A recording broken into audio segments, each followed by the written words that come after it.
What is a third of a third of a third of 243? A.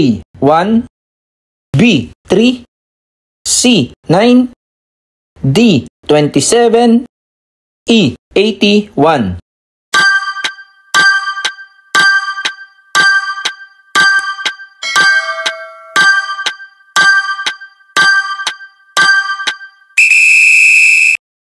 Pataasin ang chance na makapasa sa Civil Service Exam sa tulong ng Earls Review Channel.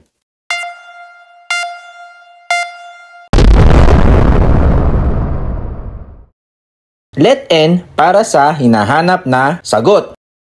A third, 1/3. A third ulit, multiplied by 1/3.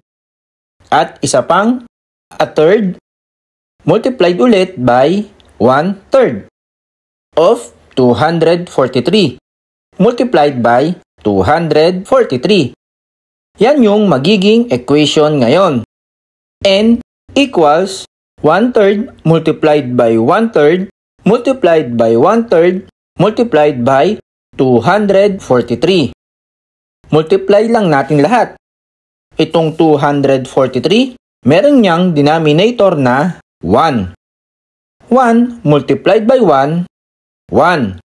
Multiplied by 1, 1. Multiplied by 243, 243 para sa numerator. 3 multiplied by 3, 9. Multiplied by 3, 27.